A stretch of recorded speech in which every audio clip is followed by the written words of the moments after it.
The prince mocked the market farmer girl, but when she arrived at the palace dressed as a princess, he knelt before her. The sun blazed high over the Kingdom of New Havenshire, bathing the cobblestone streets in golden light as villagers and nobles alike gathered for the annual Independence Day fair. Colorful banners fluttered in the summer breeze, and the air was rich with the scent of baked goods and the melody of string instruments. Lily wiped the sweat from her brow as she arranged wildflowers at her modest stall. Her slender fingers worked deftly, weaving blooms of vibrant blues and purples into delicate bouquets. The flowers she cultivated were renowned throughout the region for their unusual vibrancy and longevity, a small miracle many attributed to her gentle touch. "They're looking particularly beautiful today," remarked Mrs. Fletcher, the baker's wife, admiring Lily's handiwork. "The royal court doesn't know what they're missing." Lily offered a small smile. "I doubt Prince Jackson would notice a wildflower even if it grew at his feet." The mention of the prince's name cast a shadow over Mrs. Fletcher's expression. "Speaking of His Highness, I hear he'll be making an appearance today.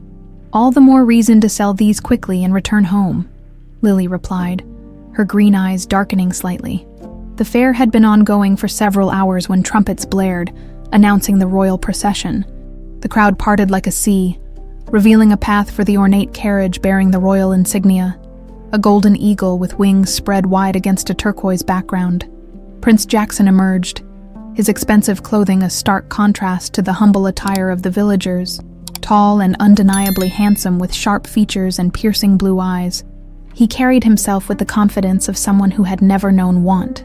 His coal-black hair was neatly styled, and a gold circlet adorned his head. Yet despite his attractive appearance, there was something cold in his demeanor, a hardness that had only intensified since the mysterious death of his father, King William, 6 months prior. "Bow before your future king," the royal guard announced, and the crowd fell to their knees, all except for one elderly man, Mr. Thatcher, who continued arranging his wooden carvings at his stall, his aged hands trembling slightly with arthritis. Prince Jackson's eyes narrowed. "You there, old man?" The fair fell silent. Mr. Thatcher looked up, confusion creasing his weathered face. "Your Highness?" he asked, his voice quavering. "Are you too good to bow to your prince?" Jackson's voice carried across the hushed marketplace. "Forgive me, Your Highness," Mr. Thatcher stammered, attempting to lower himself but wincing in pain. "My knees." "Excuses," spat the prince, waving forward his personal guard. "Perhaps a night in the stocks will teach you proper respect." "No." The word burst from Lily's lips before she could stop herself. All eyes turned to her as she stepped forward, her simple blue dress fluttering around her ankles. The royal guards blocked her path, but she spoke over them, meeting the prince's gaze directly. "He's an old man with bad knees, Your Highness. Surely the future King of New Havenshire has more important concerns than persecuting those physically unable to bow." A collective gasp rippled through the crowd. Speaking to royalty without being addressed, first was forbidden, let alone challenging them. Prince Jackson's face darkened with fury. "And who might you be to question my judgment?" "Just a flower girl, Your Highness," Lily replied, her voice steady despite her racing heart. "One who believes true nobility lies in showing mercy to the weak, not strength against them." For a moment, something flickered in the prince's eyes, something almost like uncertainty, but it vanished quickly, replaced by cold arrogance. "Bring her forward," he commanded.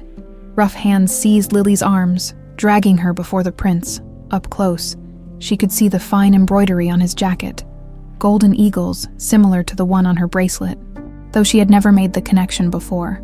"What is your name?" he demanded. "Lily." "Well, just Lily," he mocked, eliciting nervous laughter from his entourage. "Since you're so concerned with justice, perhaps you'd like to take the old man's place in the stocks." "If that is what Your Highness requires to demonstrate power over a simple flower girl," Lily replied, her voice quiet but firm, "then so be it." Something dangerous flashed in Jackson's eyes. He stepped closer, lowering his voice so only she could hear. "You speak of nobility as if you understand it," he hissed. "You're nothing but dirt beneath my boots." Then, in a deliberate display of contempt, he knocked over her flower cart with the tip of his polished boot. Lilies, daisies, and violets scattered across the dusty ground, crushed beneath the feet of the royal entourage. "Let this be a lesson," the prince announced to the crowd. "Disrespect toward the crown will not be tolerated." He turned away, signaling his guards to release her. "Consider yourself fortunate that today is a celebration. Next time, I won't be so lenient." As the royal procession continued through the fair, Lily knelt to gather her ruined flowers. Blinking back hot tears of humiliation and anger, Mrs. Fletcher hurried to help her, along with several other villagers, offering quiet words of comfort. "Don't take it to heart, dear," Mrs. Fletcher whispered. "He wasn't always this way. Since the king died, a crown doesn't give him the right to treat people like this," Lily said, her voice barely audible. Her fingers closed around a crushed violet, its delicate petals bruised beyond repair. It was her 18th birthday today, a fact known only to her and her adoptive parents. For years, they had made her promise never to remove the turquoise and gold bracelet they had given her as an infant. A spiritual protection, her mother had always said, though she never explained what Lily needed protection from. Now, as the sun began to set over the fair, casting long shadows across the kingdom she had always called home, Lily stood and brushed the dirt from her dress. The humiliation of the day burned inside her like a flame that refused to die. "I swear by the souls of my ancestors," she whispered to herself, watching the distant figure of the prince as he re-entered his carriage. "Someday, you will kneel before me as I knelt before you today." Little did she know that the wheels of fate had already begun to turn, and that the storm clouds gathering on the horizon would soon wash away everything she thought she knew about herself, and the arrogant prince who had crushed her flowers beneath his heel. The day after the Independence Day fair dawned gray and ominous. Lily awoke to the sound of distant thunder, a fitting accompaniment to her dark mood as she tended her garden, salvaging what flowers remained after yesterday's humiliation. She couldn't shake the prince's words from her mind. "You're nothing but dirt beneath my boots." Her fingers tightened around a trowel, driving it deep into the soil. The memory of his cold blue eyes and contemptuous smile made her chest tighten with anger. "Lily," her mother's voice broke through her thoughts. "Come inside, dear. There's a storm brewing." Martha Rose had raised Lily since infancy, a kindly woman with work-worn hands and a smile that crinkled the corners of her eyes. She watched her daughter with a mixture of love and something else, something almost like fear. "I'll be in soon," Lily called back, gathering the last of her salvageable blooms. Inside their modest cottage, her father Thomas sat by the hearth, carving a piece of wood with practiced hands. "The elders are calling it tears of the sky," he commented as Lily entered. "They say such storms only come when destiny shifts. Old superstitions," Martha chided gently, though her hand moved unconsciously to adjust Lily's bracelet, ensuring it was secure. The turquoise and gold piece had adorned Lily's wrist for as long as she could remember. As a child, she'd once tried to remove it, curious about the strange mark beneath, a birthmark her mother insisted was best kept covered. "Some marks invite unwanted attention," Martha had explained cryptically, and never spoke of it again. "How are you feeling today?" Thomas asked, his kind eyes studying her face. Lily shrugged, arranging her salvaged flowers in a clay vase. "Fine. That prince had no right to treat you that way," he said, his normally gentle voice hardening. "Or anyone, for that matter." Martha shot him a warning glance. "Thomas, remember your place." "What place?" Lily asked, her frustration spilling over. "The place where we bow and scrape to a cruel boy who's never worked a day in his life, who treats people like they're less than human." Thunder cracked overhead, so loud it made the windows rattle. Rain began to fall, soft at first, then in heavy sheets that drummed against the thatched roof. "I think it's time we told her," Thomas said quietly. Martha's face paled. "No, we promised." "Told me what?" Lily looked between them. Suddenly alert, the conversation was cut short by a deafening crack as lightning struck nearby, followed by the alarming sound of splintering wood. Water began seeping through the ceiling in multiple places. "The roof!" Thomas exclaimed, grabbing a bucket. The old repair must have given way. For the next hour, they fought a losing battle against the elements. The storm intensified, howling like a living thing as it tore at their humble home. Water poured in faster than they could bail it out. "It's no use," Thomas finally admitted, as a section of the roof collapsed entirely, allowing rain to flood the main room. We need to seek shelter elsewhere. We can go to the Fletchers, Martha suggested, gathering their few valuables. Another crack of lightning illuminated their devastated home, followed by an ominous rumbling from the direction of the river. The floodwaters are rising, Thomas warned, peering through the broken door. We need to head for higher ground. He turned to Lily, his expression grave. The old chapel on the palace border is closest. We'll shelter there tonight. They ventured out into the tempest, Lily clutching her mother's hand as they struggled against the wind. The village had become nearly unrecognizable, with overflowing streams creating rivers where streets had been. They had almost reached the hill where the abandoned chapel stood when disaster struck. The ground beneath them, saturated with rain, gave way in a sudden mudslide. Lily felt her mother's hand tear from hers as the earth shifted. "Mother!" she screamed, reaching desperately through the curtain of rain. "Lily!" Her father's voice came from somewhere below, nearly drowned out by the roar of water and earth. She tried to navigate toward the sound, but another surge of mud and water knocked her off her feet, carrying her uphill in a rush of debris. Her body slammed against rocks and fallen trees before she finally managed to grab onto the exposed roots of an ancient oak. Pulling herself up the slope, she emerged, battered and gasping. At the foot of the old chapel, its weathered stone walls stood firm against the storm, offering the promise of sanctuary. "Mother! Father!" she called out, but only thunder answered. With no choice but to seek immediate shelter, Lily pushed open the heavy wooden door and stumbled inside. The chapel was dark and musty, abandoned for decades since the royal family had built their grand cathedral in the palace grounds. Moonlight filtered through stained glass windows, casting eerie blue and gold patterns across the dusty floor. Shivering and alone, Lily sank onto a wooden pew, wrapping her arms around herself. Her dress was torn, her body bruised, and blood trickled from a cut on her forehead. She touched the wound gingerly, wincing at the pain. As soon as the storm eases, she whispered to herself, I'll go back and find them. But the storm showed no signs of abating.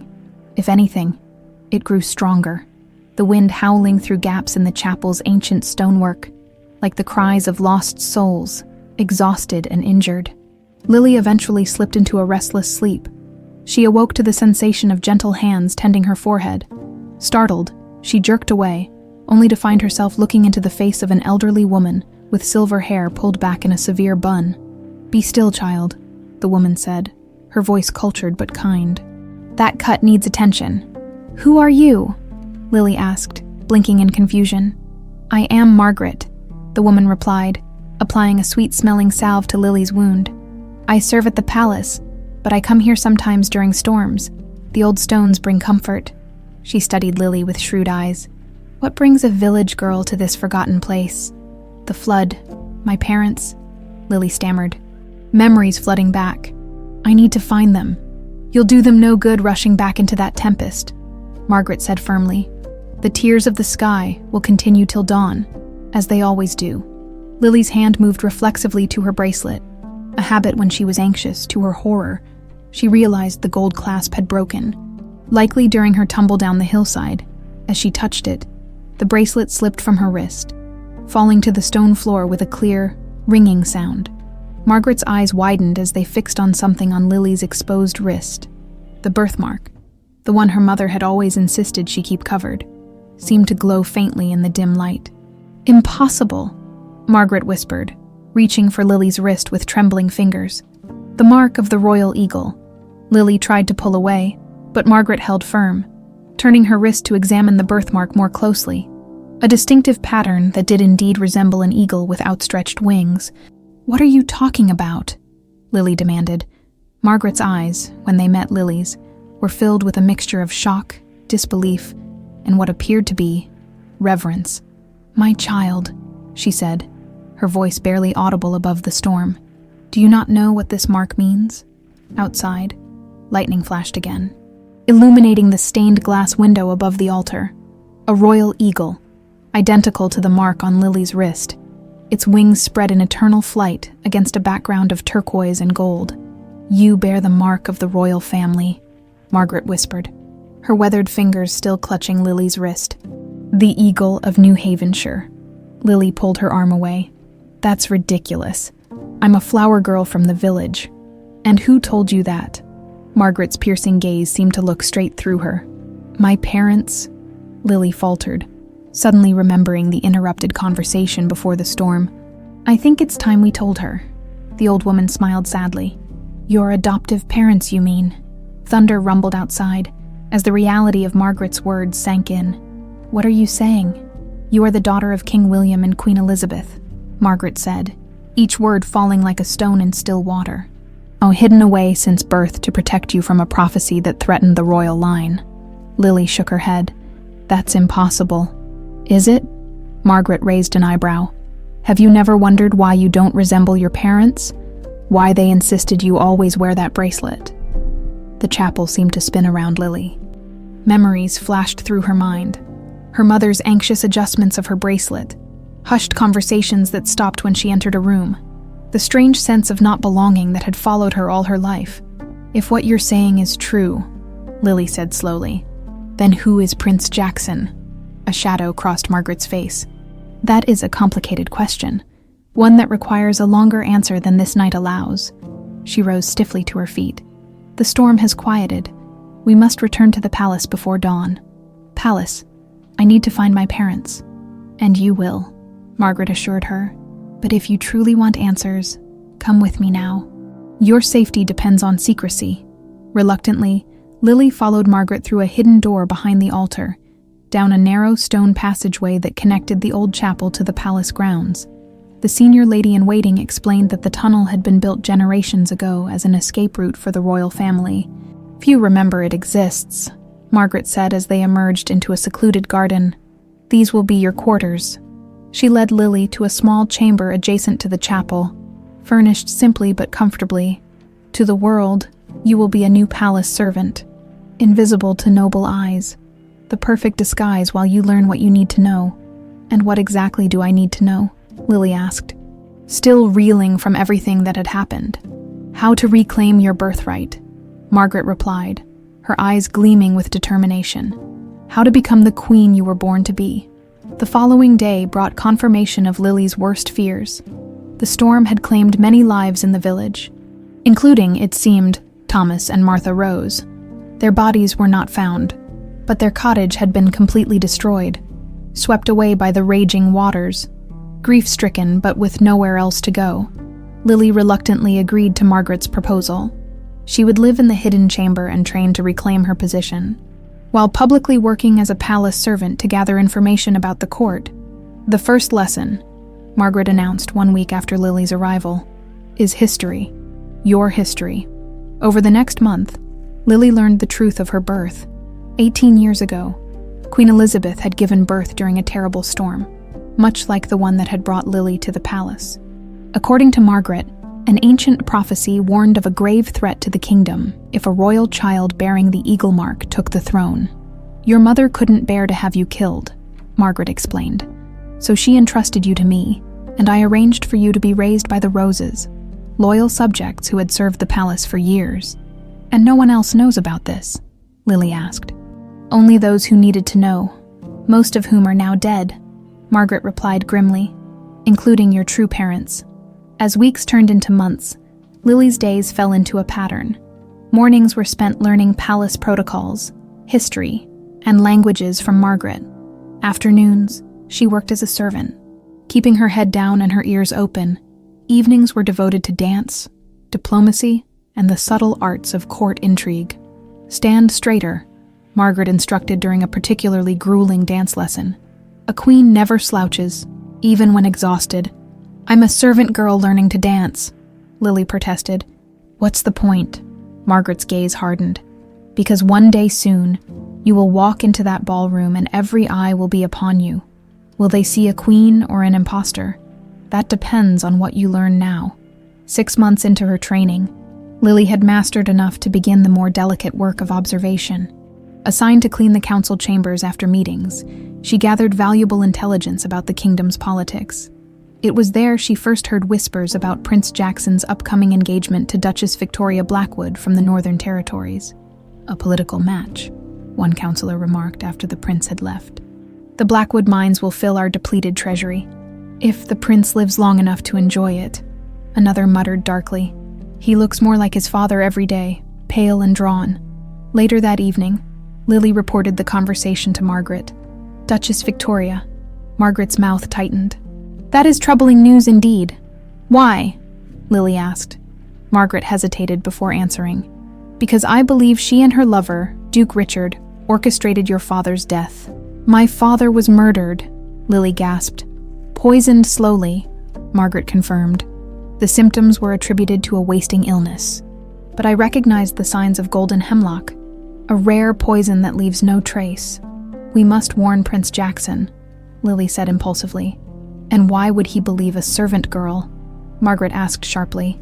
"Besides, he's not the innocent victim you imagine. Remember how he treated you at the fair?" Lily's cheeks flushed with the memory. "I haven't forgotten." "Good. Never forget your purpose here." Margaret's eyes glittered in the candlelight. "Revenge against those who wronged you, and justice for your parents." As her first year in the palace drew to a close, Lily had transformed remarkably. Her once calloused hands had softened. Her vocabulary had expanded, and she moved with a grace that belied her supposed station, yet she maintained her servant disguise flawlessly, becoming virtually invisible to the nobility who passed her in hallways, including Prince Jackson, who strode past her almost daily without a second glance, never recognizing her as the flower girl he had humiliated. One evening, as Lily served at a small dinner party, she overheard a crucial piece of information. A grand ball would be held to formally announce Prince Jackson's engagement to Duchess Victoria. "The invitations have gone out to all noble houses," a courtier announced. 3 months from today, our prince will secure the alliance with the North." Later that night, Margaret listened intently as Lily relayed this information. 3 months, the older woman murmured. "Then it's time." "Time for what?" Lily asked. Margaret's thin lips curved into a smile. "Time for you to emerge from the shadows. Duchess Victoria has her plans for the prince, but we have ours." She crossed to an old trunk in the corner of the chamber and opened it, revealing a collection of magnificent jewels. "These belong to your mother," Margaret said, lifting a necklace of sapphires and diamonds. "I saved them, knowing this day would come." Lily stared at the jewels, then at her reflection in the small mirror on the wall. A year ago, she'd been a simple flower girl. Now, she was poised to enter the deadly game of court politics. "When the ball arrives," Margaret continued, "you will attend not as a servant, but as visiting nobility. Duchess Grace Stonebridge. From the western provinces, a mysterious figure come to honor the engagement." "And then what?" Lily asked, touching the sapphires carefully. Margaret's eyes darkened with purpose. "And then, my dear, we begin the real game. The one that ends with a crown upon your head and your enemies at your feet." "Hold still," Margaret instructed, as she secured the last pearl pin in Lily's elaborately styled hair. "A duchess never fidgets." Lily tried to calm her racing heart. The grand ballroom of New Havenshire Palace awaited her entrance, not as the invisible servant who had polished its floors for a year, but as Duchess Grace Stonebridge, mysterious noblewoman from the western provinces. "Remember your story," Margaret reminded her, adjusting the sapphire necklace that adorned Lily's throat. "Your father was Ambassador Stonebridge, who served abroad. You were educated overseas, which explains any small lapses in protocol. And if anyone asks specific questions about the West," Lily asked, smoothing the skirts of her gown, a masterpiece of midnight blue silk embroidered with silver wildflowers. A subtle nod to her past. "Redirect them. Ask about their own lands, their own interests. People prefer talking about themselves anyway." Margaret stepped back to inspect her creation. Perfect. Lily hardly recognized herself in the mirror. Gone was the sunburned flower girl with untamed hair. In her place stood a regal young woman, her bearing elegant, her eyes bright with intelligence. Only the determined set of her mouth remained unchanged. "Will he recognize me?" she wondered aloud. Margaret knew immediately who he was. Prince Jackson saw a peasant girl for mere minutes a year ago. He'll see only what he expects to see, a duchess worthy of his attention. And Duchess Victoria will be watching everyone closely. "She's not a fool." Margaret handed Lily a delicate fan. "Which is why you must be cautious. Observe tonight. Speak little. The mystery will only enhance your appeal." Their carefully laid plan had begun 2 months earlier with accidentally discovered correspondence mentioning Duchess Stonebridge's imminent return from abroad.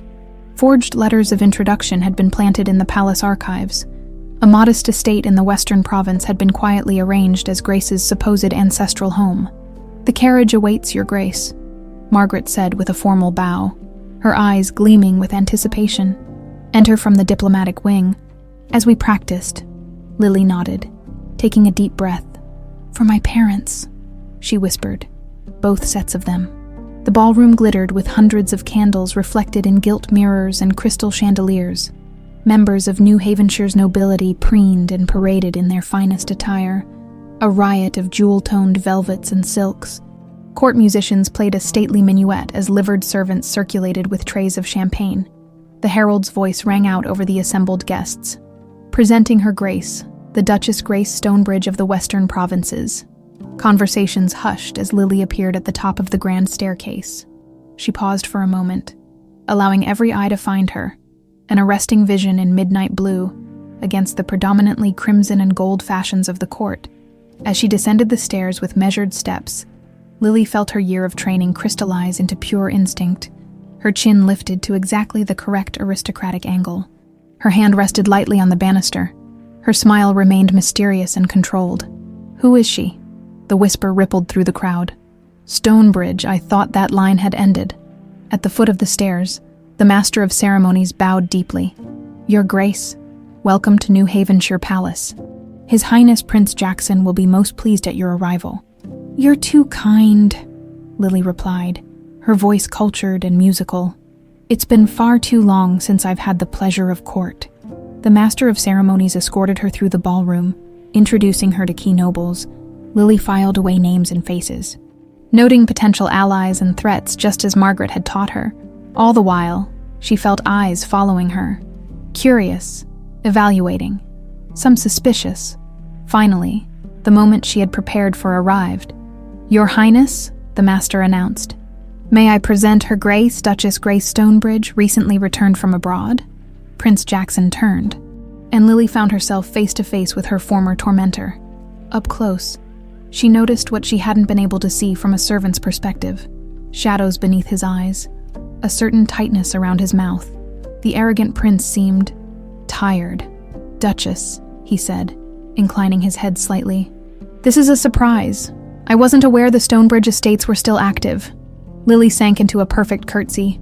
"They've been in somewhat of a dormant period during my father's diplomatic service and my educational travels, Your Highness. But I've returned to take up my responsibilities. Just in time for my engagement celebrations," Jackson noted, studying her face with interest. "Fortuitous timing. I believe in honoring important alliances," Lily replied, meeting his gaze steadily. "Even when one has been long absent." Something flickered in his eyes. Curiosity, perhaps. "You speak like someone who knows our court well, yet I don't believe we've met before." Lily allowed herself a small smile. "Perhaps Your Highness simply hasn't noticed me until now." Before Jackson could respond to this subtle challenge, another voice cut in, smooth as silk, but with an edge like a blade. "And what brings you back to New Havenshire after such a long absence, Duchess?" Lily turned to face a striking woman with raven hair and calculating eyes. Her gown of crimson velvet was adorned with black diamonds that caught the candlelight like drops of blood. "Duchess Victoria," Jackson said. "May I present Duchess Grace Stonebridge?" "How lovely," Victoria said without warmth. "I don't recall the Stonebridge name among the court records I've studied. We've served more often abroad than at home," Lily replied smoothly. "Though our history with the royal family stretches back many generations." "Does it indeed?" Victoria's smile didn't reach her eyes. "How fascinating. You must share those stories sometime. Perhaps during your visit to the western provinces after your wedding," Lily suggested. "I've been restoring the old estate. The gardens are particularly beautiful, reminiscent, I'm told, of the palace gardens from King William's era." The mention of the late king created a subtle tension. Jackson's expression darkened momentarily, while Victoria's smile became even more fixed. "My father had exquisite taste in garden design," Jackson said after a moment. "You're familiar with his work." "I've studied many things about New Havenshire's royal history," Lily replied, "including its tragedies." The music changed, announcing the beginning of a formal dance. Jackson seized the opportunity to escape the suddenly loaded conversation. "Duchess Grace, would you honor me with this dance?" he asked. Extending his hand, Victoria's face tightened imperceptibly as Lily placed her gloved fingers in the prince's. "With pleasure, Your Highness." As Jackson led her onto the dance floor, Lily felt the weight of dozens of stares. She had expected this. Margaret had prepared her for becoming the immediate object of court curiosity, but the intensity of Victoria's gaze felt particularly dangerous. "You've caused quite a stir, Duchess," Jackson remarked as they began the formal steps of the dance. "It's not often someone unknown appears at court with such confidence." "Perhaps I don't consider myself unknown, merely forgotten," Lily replied. Jackson's hand at her waist guided her through a turn. "You speak in riddles." "Do I? I find directness often leads to uncomfortable truths." His eyebrows rose. "Such as," Lily smiled enigmatically, "such as why a prince with kind eyes governs with a cruel hand?" Jackson missed a step, recovering quickly, but not before Lily noticed the flash of genuine surprise in his face. "You presume much about a ruler you've just met," he said, his voice lower. "And you presume I know less than I do," she countered. For the remainder of the dance, they moved in silence, the tension between them palpable. When the music ended, Jackson bowed formally. "You're an intriguing woman, Duchess Grace," he said. "I look forward to learning more about you during the engagement festivities." Lily curtsied. "The feeling is mutual, Your Highness." As she moved away, she caught sight of Victoria watching them, her expression calculating. Beside her stood a handsome man with a closely trimmed beard who observed the proceedings with cold eyes. Duke Richard, Lily presumed. The two exchanged whispers, their gazes never leaving her. The opening gambit had been played, the board was set, and Lily, now Duchess Grace, had made her first move in a game where the stakes were nothing less than a kingdom. Dawn broke over New Havenshire Palace, painting the marble corridors with golden light. Lily, not Duchess Grace, but Lily the servant, moved quietly through the east wing with a stack of fresh linens. Her elegant coiffure and sapphire gown from the previous night had been replaced by a simple gray dress and white cap, her hair tucked neatly beneath it. "You there, girl?" A sharp voice stopped her in her tracks. Duchess Victoria emerged from her chambers, already dressed in a morning gown of deep burgundy. "Bring fresh water for my toilette?" The last girl brought it tepid. Lily lowered her eyes and curtsied. "Yes, Your Grace, right away." Victoria studied her for a moment. "Have you worked in the palace long?" "I don't recall seeing you before."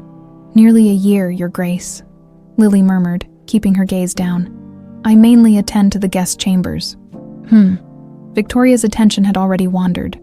"Well, don't dawdle." "No, Your Grace." Lily curtsied again and hurried away, releasing a breath she hadn't realized she was holding. This was the dangerous game she played now. Servant by day, Duchess by night. 2 lives, 2 identities, neither entirely false nor entirely true. The thrill of it mingled with constant fear of discovery. In the servants' passageway, she encountered Margaret. "Well," the older woman asked quietly. "She didn't recognize me," Lily whispered. "But she's suspicious by nature. I saw it in her eyes at the ball. She's already investigating the Stonebridge connections." Margaret nodded. "I've planted additional documents in the archives. Still, be cautious around her." Victoria Blackwood didn't rise to her position by being unobservant. And Duke Richard, even more dangerous.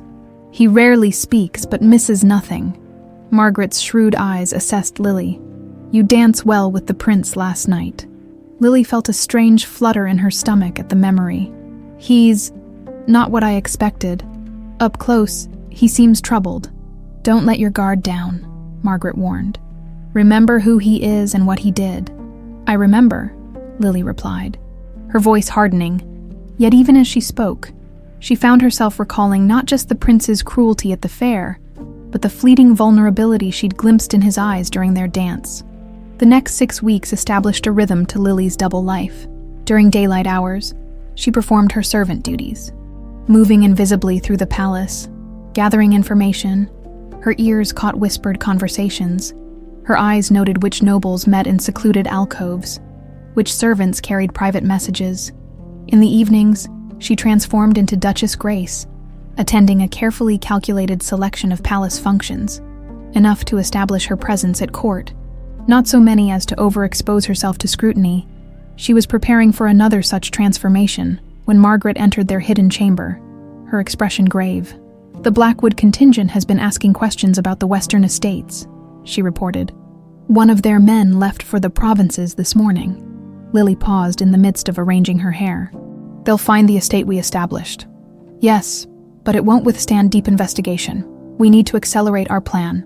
Margaret began laying out a gown of emerald silk. "Tonight, you must get closer to the prince." "How?" "Lord Hamilton is hosting a small gathering, music and poetry, more intimate than the formal balls. The prince will attend, without Victoria. It's your opportunity to begin earning his trust." Lily's stomach tightened with nerves, but she nodded. That evening, she arrived at Lord Hamilton's chambers wearing the emerald gown and her mother's emerald earrings. The gathering was indeed small, perhaps 20 nobles lounging on cushioned chairs as a court musician played a haunting melody on the lute. Prince Jackson sat somewhat apart from the others, his expression distant until he noticed her entrance. To Lily's surprise, he immediately rose and approached her. "Duchess Grace," he said, inclining his head. "I hoped you might attend tonight." "You did?" she asked, momentarily caught off guard. A hint of a genuine smile touched his lips. "You're the only person at court who doesn't bore me to tears with flattery." Despite herself, Lily laughed. "Is that all it takes to earn royal favor? Brutal honesty? It's refreshingly rare." He gestured toward a private alcove. "Would you join me? I find large gatherings tedious, even small ones." They settled into a window seat, partially concealed by heavy velvet drapes. Beyond the glass, the palace garden stretched into darkness, moonlight silvering the distant lake. "I've been curious about something," Jackson said, after a comfortable silence. "At the ball, you mentioned my father's gardens. How would you know of them? You said you've been abroad for years." Lily had prepared for such questions. "My father corresponded regularly with friends at court. He described King William's passion for horticulture in his letters. He was passionate about many things," Jackson said, a shadow crossing his face. "The gardens have suffered since his death. I lack his green thumb." "Perhaps you have other strengths," Lily suggested. "Such as," she studied him thoughtfully, "perception. You notice more than people realize." A flicker of surprise crossed his features. "Most people think me oblivious to anything beyond my own pleasures. Is that the impression you want them to have?" Jackson turned to look at her fully, his blue eyes intent. "You're unusually perceptive yourself, Duchess, or perhaps unusually bold." "Life is too short for excessive caution," she replied, "at least in conversation." His expression softened slightly. "I agree, though I rarely have the luxury of speaking freely. Not even with your fiancé." Jackson's face closed immediately. "Especially not with her." "Interesting," Lily thought. Aloud, she said only, "I've overstepped. Forgive me." "No," he said after a moment. "It's just complicated. Political marriages usually are." The vulnerability in his tone caught her off guard. This was the prince who had humiliated her publicly, who had destroyed her flowers with casual cruelty. Yet here he sat, confiding in her like a man trapped in a cage of his own making. "All marriages should have at least some foundation of trust," she offered carefully. "Trust," he repeated with a bitter laugh. "Another luxury for ordinary people." Before she could respond, a servant approached, one Lily recognized from the kitchen staff, his eyes widening slightly at seeing her in noble attire, before quickly composing his features. "Your Highness, a message has arrived from the Blackwood estate," he said, presenting a sealed letter. Jackson broke the seal, his expression darkening as he read. "Duty calls," he said, rising.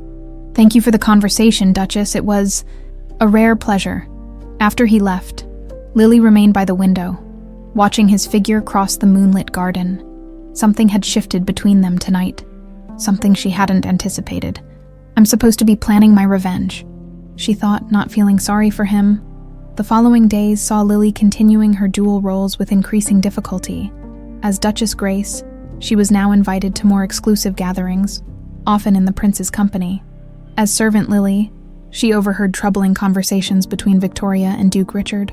"The Stonebridge lineage checks out," Richard reported one afternoon as Lily dusted the adjacent room. Door cracked just enough to listen.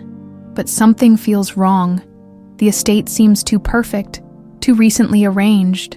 "Keep digging," Victoria instructed. "Jackson is becoming infatuated with her. I won't have some provincial duchess interfering with our plans. The wedding is still 2 months away," Richard reassured her. "Plenty of time to uncover whatever she's hiding. And if necessary," Victoria added coldly, "plenty of time to remove the problem." That evening, Lily reported the conversation to Margaret. "They're getting suspicious," she warned. "And Victoria isn't one to make idle threats." Margaret nodded grimly. "Then we must move faster. Tomorrow night is the garden reception. You'll need to take a significant risk." "What kind of risk?" The old woman's eyes gleamed with determination. "One that will bind the prince to you so tightly that even if they discover inconsistencies in your story, he'll be too invested to care." As Margaret outlined her plan, Lily felt a strange conflict within her heart. Her mission was clear: revenge against those who had wronged her, justice for her parents, reclaiming her birthright. So why did the thought of deliberately manipulating Jackson now fill her with such unease? The palace gardens glowed with hundreds of lanterns strung between ancient oak trees, creating a dreamlike atmosphere for the evening reception. Nobility strolled along gravel paths, their laughter mingling with the music of a string quartet hidden among the hedges. Lily, as Duchess Grace, wore a gown of pale gold that caught the lantern light like sunrise. Margaret had styled her hair with fresh wildflowers, a bold choice that set her apart from the jewel-adorned court ladies. "Remember the plan," Margaret had instructed earlier. "Get him alone in the west garden, where the old stone bench sits beneath the willow. It's where his parents used to meet in secret before their marriage. The emotional connection will be powerful." Now, as Lily navigated through clusters of courtiers, she spotted Prince Jackson near the rose garden. He was speaking with an elderly nobleman, but glanced up as if sensing her presence.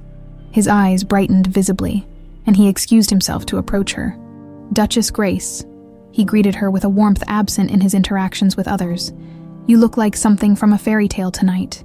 "Is that a compliment from His Highness?" she teased. "I should mark this rare occasion in my diary." His smile reached his eyes, a genuine expression she was seeing more frequently. "Walk with me. I've been trapped in diplomatic meetings all day. I need conversation that doesn't involve timber exports or fishing rights." As they strolled together, Lily noticed Victoria watching from a terrace above, her face a perfect mask except for the cold calculation in her eyes. "Your fiancé is observing us," Lily noted quietly. Jackson barely glanced up. "Victoria observes everyone. It's her favorite pastime.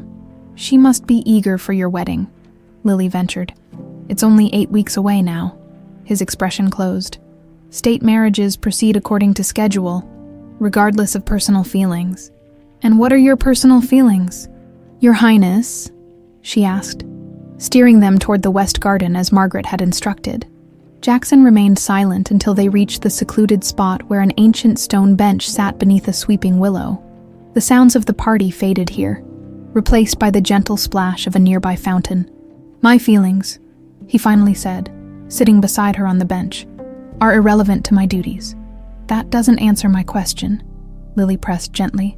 He looked at her directly, his blue eyes troubled. "Why do you care, Duchess? What possible interest could my private thoughts hold for you?" The genuine confusion in his voice caught her off guard. In their weeks of interaction, she had come to realize that Prince Jackson was accustomed to people wanting things from him. Favors, positions, wealth, but not actually caring about him as a person.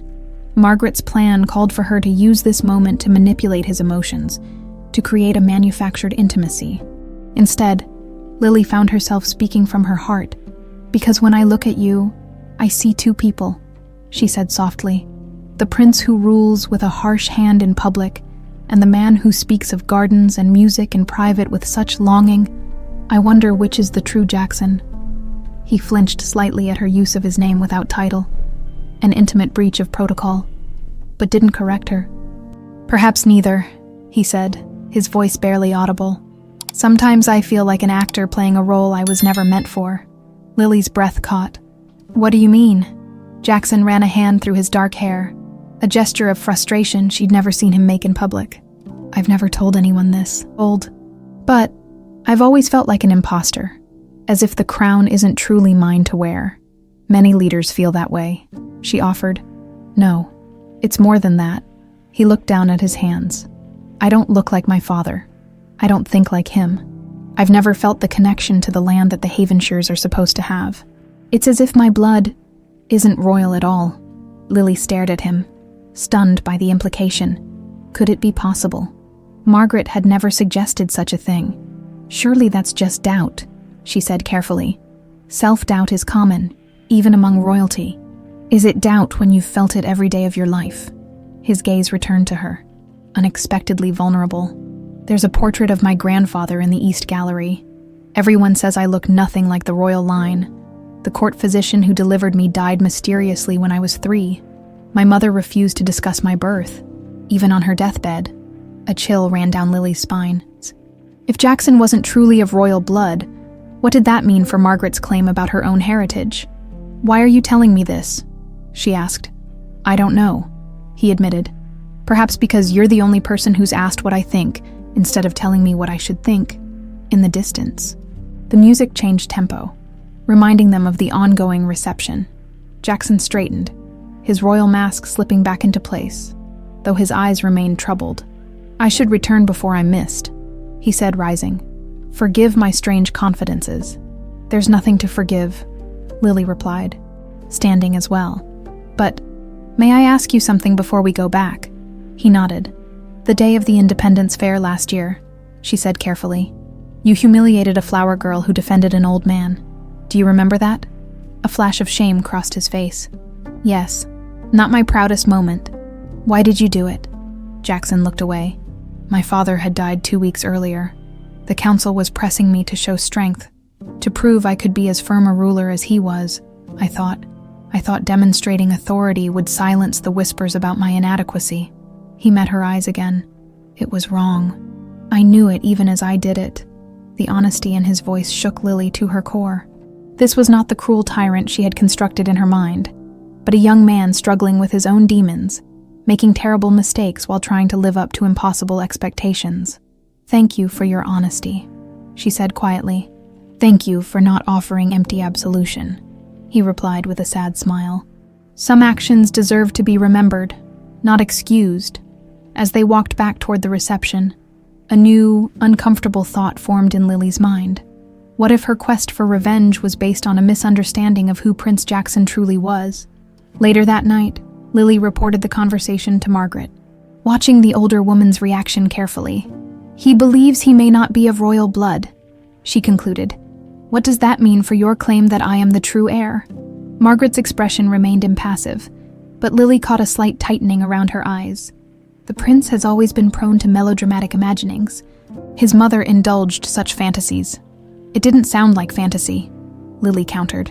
"He mentioned specific concerns. His appearance, the court physician's death, all easily explained," Margaret dismissed. "The royal line often produces children who resemble distant ancestors, and palace physicians lead stressful lives." Something in the too smooth explanation raised Lily's suspicions. "Is there something you're not telling me about Prince Jackson? About who he really is?" Margaret's gaze turned sharp. "The only thing that matters is who you are, the true heir to the throne. Don't let manufactured intimacy with the prince distract you from your purpose." The rebuke stung, but Lily stood her ground. "If I'm to take the throne, I need to know the whole truth. About my family, about Jackson, about the prophecy that supposedly threatened the royal line." For a long moment, they stared at each other in silence. Finally, Margaret sighed. "Very well.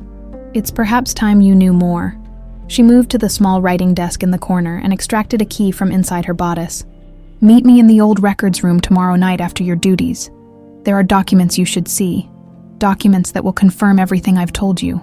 As Lily prepared for bed, her mind whirled with questions. If Jackson's suspicions about his heritage were correct, what did it mean for her own claim? And why did she feel increasingly uneasy about Margaret's reluctance to discuss it? Sleep eluded her as she stared at the ceiling, remembering the vulnerability in Jackson's eyes as he confessed his deepest insecurities. The prince who had crushed her flowers beneath his heel, and the man who spoke of feeling like an imposter seemed like two different people. "I came here for revenge," she whispered to herself in the darkness. "So why does the thought of hurting him now feel so wrong?"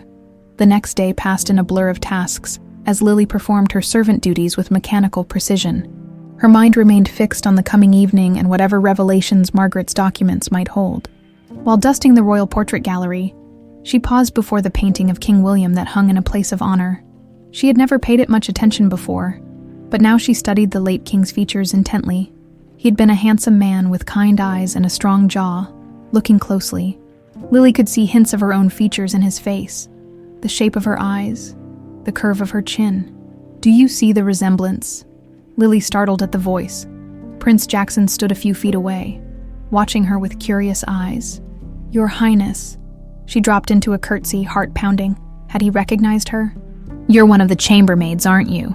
he asked, his tone conversational. Nothing like the way he spoke to Duchess Grace. "Yes, Your Highness." Lily kept her eyes downcast, disguising her voice by making it softer, more timid than her natural speech. "What do you think of him?" Jackson nodded toward the portrait. The servants often have the truest perspective on their masters. The question surprised her. "It's not my place to have opinions about the royal family, Your Highness." "Indulge me," he insisted. Lily hesitated, then spoke carefully. "They say he was a kind ruler, fair to the common folk." Jackson studied the portrait wistfully. "Yes, he was. Unlike me, I suppose." She couldn't help looking up at that, catching his eye before quickly lowering her gaze again. "The people speak highly of you too, Your Highness." She lied politely. A sad smile crossed his face. "No need for falsehoods. I know what's said in the village." He turned back to the portrait. "I've tried to be what New Havenshire needs. Sometimes I think that's not me at all." The moment felt surreal. The same conversation they'd had in the garden, but from opposite perspectives. Before she could respond, footsteps echoed down the corridor. "Jackson, there you are." Duchess Victoria appeared, her crimson dress a slash of color against the muted tones of the gallery. Her eyes flicked dismissively over Lily. "Why are you talking to the help?" "Just asking about the cleaning schedule for the portraits," Jackson replied smoothly, his vulnerable expression disappearing behind a mask of princely indifference. "You know how I value my father's image." Victoria slipped her arm through his. "The ambassador from Northland is waiting in the reception hall. Come, we can't keep him waiting." As they walked away, Victoria glanced back at Lily, her eyes narrowing slightly as if trying to place her face. Lily kept her head bowed, heart racing until they disappeared around the corner. That had been too close. The old records room lay in the palace's north wing, a forgotten space filled with dust and memories. When Lily arrived that evening, Margaret was already there, a single lamp casting long shadows across shelves of leather-bound ledgers. "Lock the door," Margaret instructed, without looking up from the documents spread before her. Lily obeyed, then joined the older woman at the table. "What am I looking at?" "The truth you demanded." Margaret pushed forward a yellowed journal. This belonged to the royal physician, Dr. Alderman, the one who died mysteriously when Prince Jackson was 3. With careful fingers, Lily opened the journal to the marked page. The handwriting was tight and precise. The ink faded to sepia with age. April 15th. "The Queen has delivered twins today during the storm. A girl first, bearing the mark of the eagle. Then a boy. The prophecy weighs heavily on Her Majesty's mind. I have advised against drastic measures, but the court astrologer insists the female child brings grave danger to the realm." Lily's breath caught. "Twins. I had a brother." Margaret nodded grimly. "Keep reading." April 16th. "Against my counsel, the Queen has decided to separate the children. The girl is to be sent away with Lady Margaret, who will place her with a trusted family. The boy remains as Crown Prince. I fear this deception will lead to greater tragedy, but my oath binds me to silence." "This confirms what you told me," Lily said, looking up. "I am the king's daughter, hidden because of some prophecy." Margaret's expression remained unreadable. Turned to the entry from 3 years later. Lily flipped forward through the journal, finding the date Margaret indicated, July 28th. "The young prince took ill today with symptoms I cannot explain. Upon examination, I discovered something disturbing. His blood type cannot be descended from the king. I've checked my records from the birth and found inconsistencies. I fear a substitution may have occurred after the twins were separated. I must speak with Lady Margaret immediately, July 29th. God help us all. My suspicions are confirmed. The royal prince is not the queen's son at all, but a changeling. Lady Margaret admits she gave the true prince to a noble family in the north, while substituting another infant in his place. Her reasons remain unclear, but I cannot be part of this deception. I will speak with the king tomorrow, July 30th. I have been summoned to Lady Margaret's chambers tonight to discuss the situation privately before approaching His Majesty. I pray for guidance in this darkest of... The entry ended abruptly, mid-sentence. The following pages were blank. Lily looked up, her hands trembling. He died that night, didn't he? A tragic heart failure. Margaret replied without emotion. Did you kill him? Lily whispered. Margaret's eyes flashed. I protected the realm. The physician's revelation would have thrown the kingdom into chaos. Lily stood, backing away from the table. You didn't just separate me from my family. You replaced my brother with another child. Horror dawned as the full implications became clear. Jackson isn't my enemy. He's a victim of your manipulations. Just as I was. Don't be naive, Margaret snapped. I saved your life. The prophecy was clear. Twins in the royal line would bring destruction to New Havenshire. One had to be removed. So you sent me away. But what happened to my brother, the true prince? A shadow crossed Margaret's face. I placed him with a noble family, as the physician wrote. Unfortunately, the child died of fever before his 5th birthday. And Jackson, where did he come from? The second son of a minor northern lord, his parents were grateful for the opportunity to advance their family by letting their child serve the crown. Margaret's lips twisted in a bitter smile. They never knew the true nature of that service. Lily sank back into her chair, mind reeling with revelations. All this time, I've been plotting revenge against someone who has as little choice in this as I did. Your revenge isn't against Jackson, Margaret insisted. It's against the system that forced your separation from your birthright. It's about reclaiming what's yours. At what cost? Lily challenged. More lies? More manipulation? Whatever the cost, Margaret said coldly. I didn't spend 18 years waiting for you to develop a conscience at the final hour. Something in her tone made Lily look at her more closely. Why did you do all this? The real reason, not this talk of protecting the realm. For a moment, Margaret's mask slipped, revealing something ancient and wounded.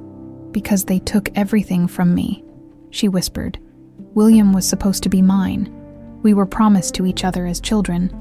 Then Elizabeth arrived from the southern kingdoms with her beauty and her foreign ways. And suddenly my betrothal was forgotten. Understanding dawned.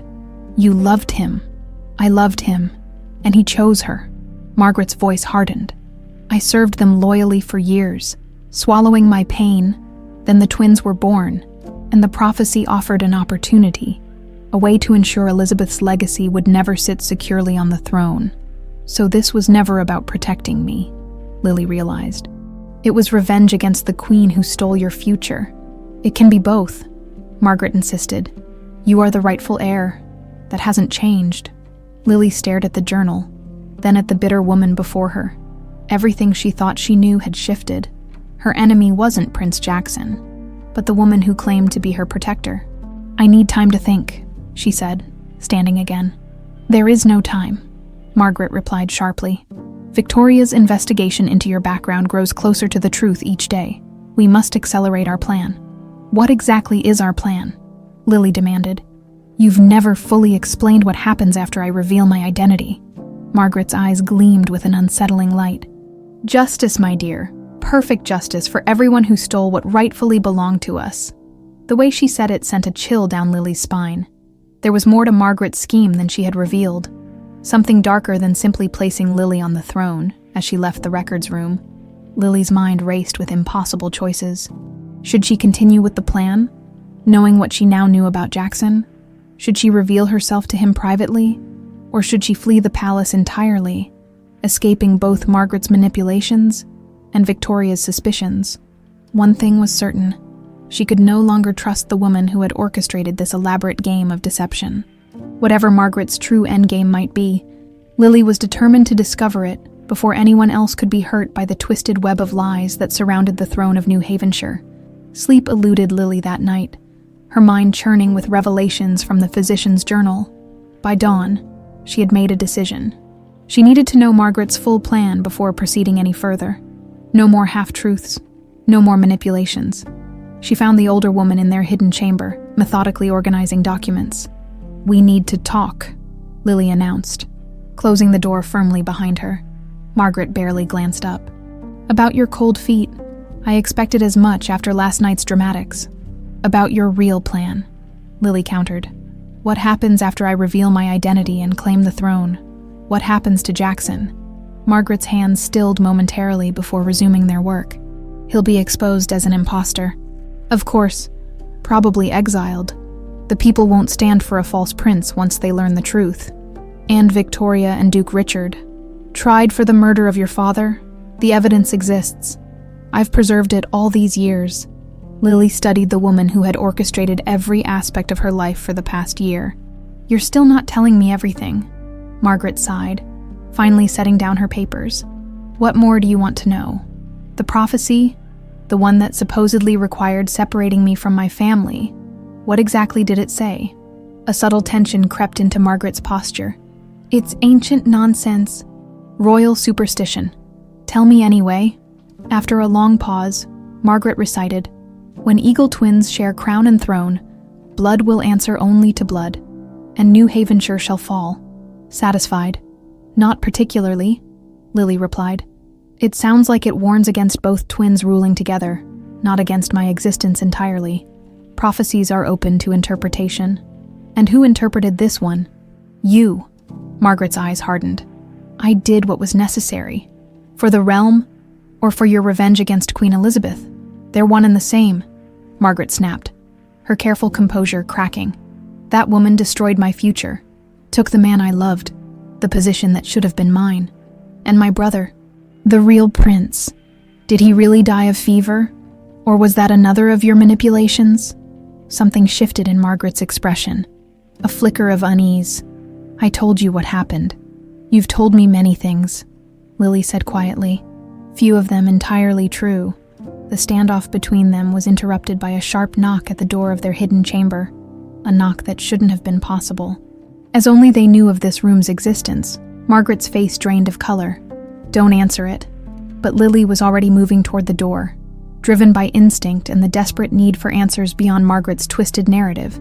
She opened it to find Duke Richard standing in the passageway, his cold eyes taking in every detail of the hidden room. "Duchess Grace," he said with a mocking bow. "Or should I say, the mystery maid who appears in two places at once?" Behind her, Margaret had recovered her composure. "Duke Richard, this is an unexpected intrusion." Indeed, he stepped uninvited into the chamber, almost as unexpected as discovering that the enchanting Duchess Stonebridge spends her mornings scrubbing floors and her evenings charming the prince. His gaze settled on Margaret. "With your assistance, it seems, Lady Margaret." "How did you find us?" Lily demanded. "You weren't as careful as you thought," Richard replied smoothly. "A servant who looks remarkably like a duchess. I simply had you followed." He circled the room, examining their documents with casual interest. "The question is, what game are you playing?" "Nothing that concerns you," Margaret said coldly. "Oh, but it does." Richard's smile didn't reach his eyes. "Victoria is quite distressed by the prince's growing infatuation with Duchess Grace. Anything that threatens our plans concerns me deeply." "Your plans to control the prince through marriage," Lily challenged. "Our plans to restore proper governance to New Havenshire," he corrected. "The prince is weak, easily influenced. Victoria will provide the strength the kingdom needs. After you murdered King William to clear the path." Lily's accusation hung in the air like a drawn blade. Richard's expression didn't change. "Politics requires difficult choices. William was becoming problematic." "You admit it," Lily gasped. "To you, why not?" Richard shrugged. "Your little masquerade ends today. Regardless." Margaret stepped forward. "Unless we can reach an arrangement." Lily turned to her in shock. "What are you doing?" But Margaret's focus remained on Richard. "Our interests might align more than you realize, Duke. The girl is truly of royal blood. The king's daughter, hidden since birth. Richard's eyebrows rose. Interesting claim. And your proof? Extensive, Margaret assured him. Documents, the royal birthmark, witness testimonies I've preserved. Margaret. Stop, Lily protested. Be quiet, the older woman hissed before turning back to Richard. The prince is not of royal blood. He's a changeling, placed on the throne through my intervention years ago. Richard studied them both with new calculation. So your plan is to restore the true heir, Margaret said smoothly. But I'm practical. Victoria wants power. My priority is justice for past wrongs. Perhaps we can accommodate both. Lily couldn't believe what she was hearing. You would ally with our father's murderers. I would ensure your survival, Margaret snapped. Duke Richard was going to expose us. Now he might become an ally instead. Richard's cold laugh cut through the tension. A fascinating proposal, but unnecessary. He moved toward the door. Victoria already suspects the Duchess is an imposter.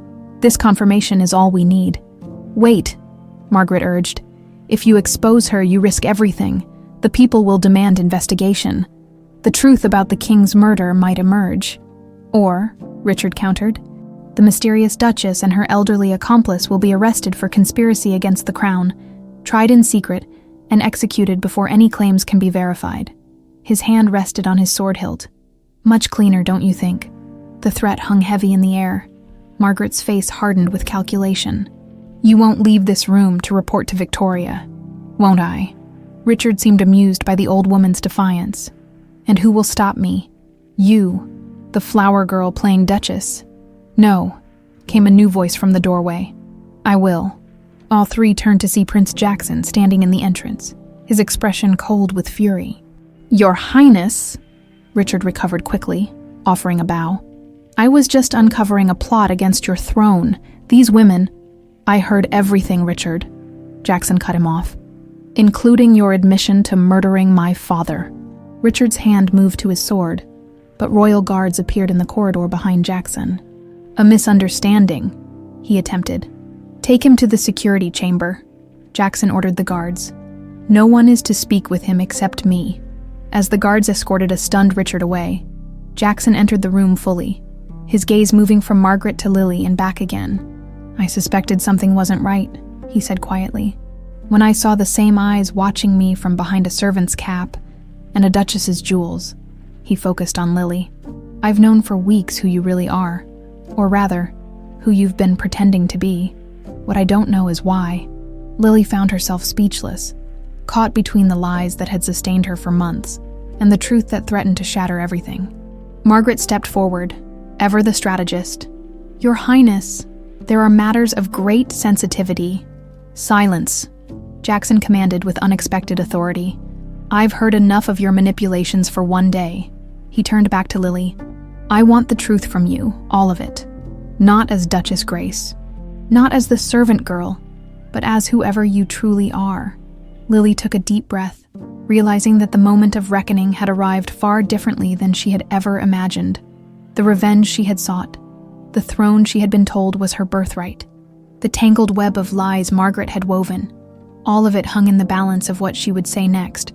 Meeting Jackson's searching gaze, she removed the bracelet that had concealed her birthmark for 18 years, revealing the eagle pattern that matched the royal crest.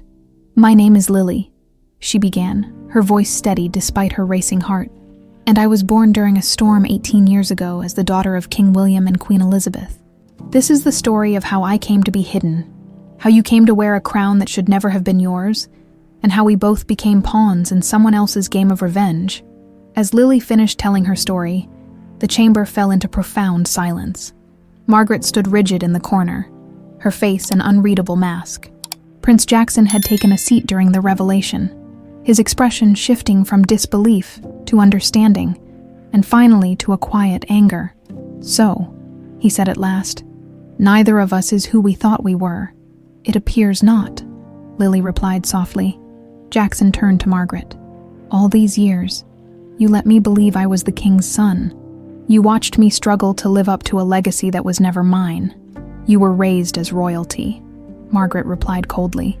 Most would consider that a gift. A gift, Jackson stood, his voice rising. To live a lie. To feel like an imposter every day of my life without understanding why. Your Highness? One of the royal guards interrupted from the doorway. Duchess Victoria is asking for Duke Richard. She's growing suspicious. Jackson composed himself with visible effort. Tell her the Duke is assisting me with a security matter. She'll be informed when appropriate. He turned back to the women. We have Duchess Victoria to deal with, and a kingdom that expects an engagement ball tonight. Cancel it, Margaret suggested, and alert Victoria that something is wrong. Jackson shook his head. No. The ball proceeds as planned while I decide what to do with all of this. His gaze fell on Lily. Including you. Lily met his eyes steadily. What are you going to do? I don't know yet. His expression softened slightly. I believed I was falling in love with Duchess Grace. Now I discover she doesn't exist. Parts of her exist, Lily countered. The conversations we shared, the confidences, those were real. A flash of vulnerability crossed his face before he squared his shoulders. Guards, Lady Margaret is to remain confined to this chamber until after the ball. Post 2 men at the door. And me? Lily asked. Jackson studied her for a long moment. You will attend the ball as scheduled. We need Victoria to suspect nothing while I verify these claims and decide on a course of action. You're letting her continue the charade? Margaret asked incredulously. I'm preserving stability until I understand exactly what we're dealing with, Jackson replied sharply. He returned his attention to Lily. The physician's journal, the documents about your birth. Where are they? In the old records room, Lily answered, hidden behind the registry of land grants. Jackson nodded to a guard. Retrieve them immediately. He looked at Lily once more. I'll see you at the ball, Duchess. We both have roles to play tonight. The grand ballroom of New Havenshire Palace had been transformed for the official engagement celebration. Crystal chandeliers cast a warm glow over hundreds of nobles in their finest attire. Musicians played from the gallery above as servants circulated with champagne and delicacies. Lily entered as Duchess Grace one final time, wearing a gown of deep royal blue trimmed with silver. Her hair was arranged simply, adorned with a single sapphire clip that had belonged to Queen Elizabeth. The mark of the royal eagle remained visible on her wrist, a silent declaration of truth amidst the evening's necessary pretense. Whispers followed her progress across the ballroom. Some attributed her bold display of the eagle mark to fashion.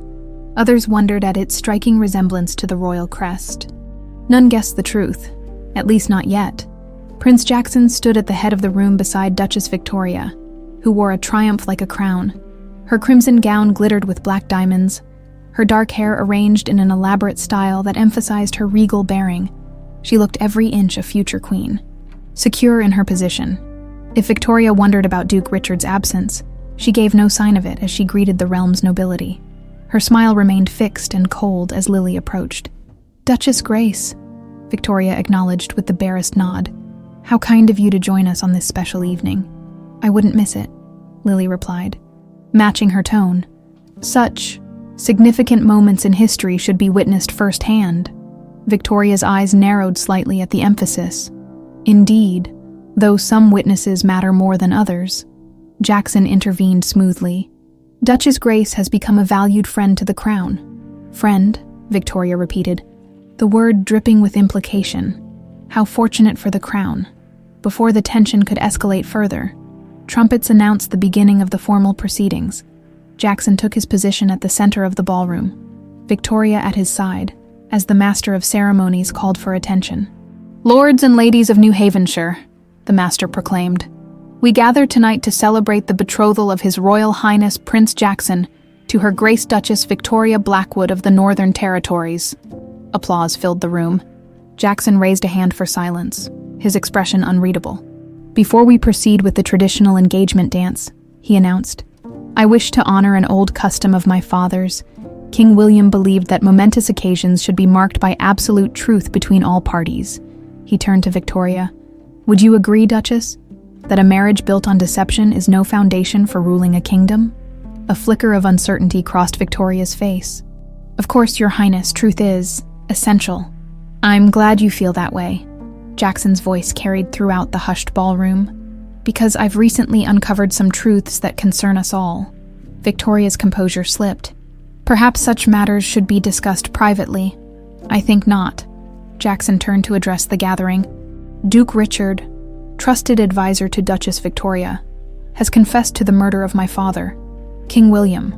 Gasps and murmurs erupted across the ballroom. Victoria's face drained of color. This is absurd, she protested. Where is Richard? Let him deny this slander. He is being held securely, Jackson replied coldly. His confession was quite detailed, particularly regarding your involvement in the plot. Victoria's eyes darted around the room like a trapped animal's. Guards, she called. This is treason against your future queen. The royal guards remained at their posts. Loyal to Jackson alone, Victoria's personal guards moved uncertainly. Outmatched and unsure. There will be no violence tonight, Jackson declared. Only truth. In that moment, Victoria made her choice.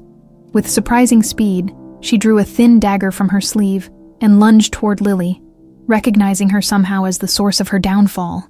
You, she hissed. You ruined everything. Jackson moved to intercept her, but Victoria was quicker. The dagger flashed in the candlelight as it descended toward Lily's heart. Lily reacted on instinct, deflecting Victoria's wrist with a move Margaret had taught her for self-defense. The dagger clattered to the floor, but Victoria's momentum carried her forward. They grappled briefly before Victoria broke free, retrieving her weapon and spinning back toward Jackson. If I can't have the throne, neither will you, imposter, she snarled, and thrust the dagger toward his chest. Jackson twisted away, but not quickly enough. The blade sliced through his formal jacket, drawing blood from his shoulder. Victoria prepared for another strike when a royal guard tackled her from behind, disarming her as others rushed to restrain her. Take her to join Duke Richard, Jackson ordered, pressing a hand to his wounded shoulder. As Victoria was dragged away, screaming threats and accusations, the assembled nobility stood in shocked silence. Jackson turned to face them, blood seeping through his fingers. My lords and ladies, he announced, his voice steady despite his injury. There is more you must know. He gestured to Lily. This woman whom you know as Duchess Grace Stonebridge has her own truth to reveal, a truth that will change everything you believe about the throne of New Havenshire. All eyes turned to Lily. The moment she had prepared for over the past year had arrived, though nothing was unfolding as planned. Margaret's careful machinations, her own desire for revenge, all had dissolved in the face of unexpected revelations and genuine feelings. Standing before the stunned assembly, Lily raised her wrist, displaying the royal birthmark that matched the eagle emblazoned on banners throughout the room. My name is Lily, she declared, her voice clear and strong. I was born in this palace 18 years ago during the storm known as the Tears of the Sky. I am the daughter of King William and Queen Elizabeth. Hidden at birth because of a prophecy that threatened the royal line, the ballroom erupted in chaos. Nobles shouted questions and exclamations. Guards looked to Jackson for direction, and in the midst of it all, Margaret slipped in through a side entrance, having somehow escaped her confinement. It's true, the older woman called out, stepping forward. I was there when she was born. I am the one who hid her away. Jackson caught Lily's eye across the tumultuous room, his expression grim but resolute. Whatever happened next would forever change the Kingdom of New Havenshire, and both their lives. Silence. Jackson's command cut through the chaos of the ballroom. Blood still seeped from his shoulder wound, but he stood tall, his authority undiminished. This is still the royal court of New Havenshire, and you will conduct yourselves with dignity. The nobles quieted, though tension crackled in the air like lightning before a storm. Lady Margaret, Jackson addressed the older woman, you claim to have been present at the birth of twins to King William and Queen Elizabeth. I was the Queen's most trusted lady-in-waiting, Margaret affirmed, stepping forward. Her eyes gleamed with vindication as she addressed the assembly. The royal physicians can confirm that Queen Elizabeth gave birth to twins during the Great Storm 18 years ago. A girl who bore the mark of the eagle, and a boy. And what became of these children? Jackson pressed. Margaret's expression faltered slightly. The girl was sent away, hidden with a farming family to protect her from a prophecy that threatened the royal line. And the boy, the true prince. Here Margaret hesitated, her carefully constructed narrative beginning to crumble. The boy was replaced. The child raised as Prince Jackson is not of royal blood. Gasps and murmurs swept through the court. Jackson raised his hand again for silence. "These claims are extraordinary," he said. "Fortunately, evidence exists to either confirm or refute them." He nodded to the royal archivist, who stood nervously at the edge of the gathering. "The royal physician's journal has been recovered, along with birth records sealed by my father." For the next hour, as physician attended Jackson's wound, the court listened in stunned silence as the archivist read aloud from the recovered documents. The truth unfolded piece by piece. The birth of twins during the storm, the prophecy, the separation of the children, and the subsequent deception orchestrated by Margaret. When the reading concluded, Jackson stood once more, his arm now bandaged beneath his torn jacket. "We face an unprecedented situation," he said solemnly. "If these documents are authentic, and preliminary examination suggests they are, then Lily is indeed the daughter of King William and Queen Elizabeth." He turned to her. "The rightful heir to the throne of New Havenshire." Margaret stepped forward again. "Which means you must relinquish the crown, Your Highness." "That decision is not yours to make, Lady Margaret," Jackson replied coldly. "Not after the web of lies you've spun." He addressed the court again. "For the past year, I have ruled as your prince, believing myself to be King William's son. Now I discover I am the second son of Lord Northaven, placed on the throne through deception." A murmur of sympathy rippled through the crowd. Despite his sometimes harsh public persona, Prince Jackson had been a competent ruler who had maintained stability following King William's death. "The laws of succession are clear," the Lord Chancellor spoke up. "Royal blood determines the right to rule. If these claims are true, then the throne belongs to Lady Lily." Lily stepped forward, suddenly conscious of standing before the court, not as Duchess Grace but as herself, a flower girl who had spent most of her life in a humble cottage. "I was raised as a commoner," she said, her voice steady despite her racing heart. "I learned to grow flowers, not govern a kingdom, but I also learned about justice, compassion, and the true meaning of nobility." She faced the gathering directly. "If I am indeed King William's daughter, then I accept the responsibility that comes with my birthright, not out of desire for power, but out of duty to my father's legacy and to the people of New Havenshire." Jackson watched her, his expression complex, respect mingled with something deeper, more personal. Margaret moved to Lily's side, attempting to reassert control. "The coronation should proceed immediately. Tonight, while the court is assembled." "No," Lily said firmly, surprising both Margaret and the court. "Such important matters cannot be rushed. The royal archives must be thoroughly examined, witnesses interviewed, and the rule of law followed." She turned to Jackson. "Until such time, Prince Jackson remains the realm's ruler." Jackson's eyebrows rose slightly. This was not the vengeful flower girl who had sworn to make him kneel. This was someone entirely different. Someone worthy of the crown she might soon wear. "A wise decision," he acknowledged, "though I suggest the formation of a regency council to govern while these matters are investigated." The Lord Chancellor nodded approval. "The council will be formed tonight. Lady Lily and Prince Jackson shall both serve, along with selected nobles of unquestionable loyalty. And Lady Margaret," someone called out. Jackson's expression hardened. "Lady Margaret will be detained while her role in these deceptions, and potentially in the death of the royal physician, is investigated," as guards moved to escort Margaret from the ballroom. She turned to Lily, her eyes blazing with betrayal. "I gave you everything," she hissed. "The throne was within your grasp. You gave me lies," Lily replied quietly, "and used me for your revenge. That's not the legacy I want." 3 months passed as New Havenshire adjusted to its new reality. The council governed effectively, with Jackson and Lily working side by side to maintain stability. Royal archives yielded further confirmation of Lily's identity, including a letter from Queen Elizabeth, expressing her anguish at separating her children. Margaret's trial revealed the full extent of her machinations, driven by bitter resentment over King William choosing Elizabeth as his queen. She had orchestrated an elaborate scheme of revenge, separating the royal twins, replacing the prince with another child, and manipulating events to eventually pit brother against sister in a tragedy of her own design.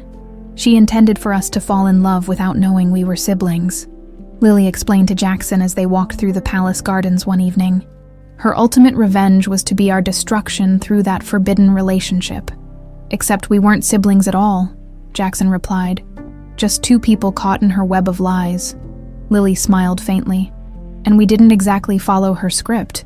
Their relationship had evolved over the months of working together, mutual respect giving way to friendship, and friendship deepening into something neither was ready to name. The shadow of their former identities still complicated matters. He, the prince who had once humiliated her. She, the duchess who had planned to dethrone him. The day of Lily's coronation dawned bright and clear. The kingdom had embraced their new sovereign with surprising enthusiasm, particularly the common folk who saw in her a connection to their own lives and concerns. In her chambers, Lily prepared for the ceremony, wearing a gown that honored both aspects of her heritage, the regal styling of the royal family combined with embroidered wildflowers representing her years as a village girl. Around her neck hung a simple locket containing dried petals from the flowers Jackson had once crushed beneath his boot, not as a reminder of cruelty, but of how far they had both come. "Are you ready, Your Majesty?" the Lord Chamberlain asked from the doorway. Lily took a deep breath. Yes. The coronation proceeded with all the ancient traditions of New Havenshire. As Lily knelt before the altar in the grand cathedral, she felt the weight of history pressing down upon her. The crown, when placed upon her head, was heavier than she had imagined. Rising as Queen Lily of New Havenshire, she turned to face her subjects. In the front row stood Jackson, no longer a prince but still accorded the respect of his former position. Their eyes met briefly, before he lowered himself to one knee, in a gesture that once would have been her sweetest revenge. Now, it only made her heart ache with the recognition of all they had both lost and found in this journey. Later, at the coronation feast, Jackson approached her throne and bowed formally. "Your Majesty, Lord Northaven," she acknowledged, using the title he had reclaimed from his true father's lineage. "I wanted to offer my loyalty," he said, his voice pitched for her ears alone. "Not because you wear the crown that was once mine, but because I've seen the person behind both Lily the Flower Girl and Grace the Duchess. That person is worthy of far more than mere obedience." Lily studied him, seeing sincerity in his eyes where once she had seen only arrogance. "What I want from you isn't loyalty born of obligation," she replied softly. "What do you want then?" She smiled. "Partnership. New Havenshire needs healing after so much deception. I could use someone who understands both the burdens of the crown and the perspective of those who never expected to wear one."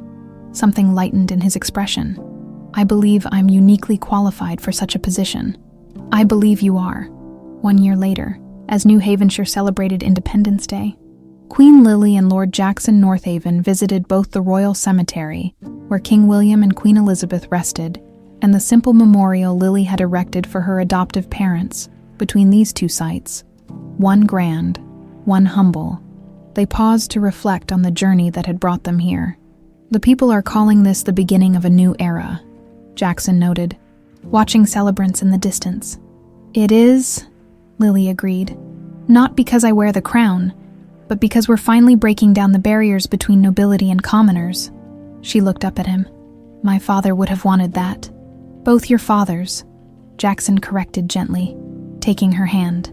Lily nodded, thinking of the wildflower gardens she had commissioned throughout the kingdom in honor of Thomas Rose, and the educational reforms she had implemented in King William's name. As they walked back toward the palace, Lily reflected on the strange path fate had carved for them. The flower girl who became queen, not just by birthright but by strength of character.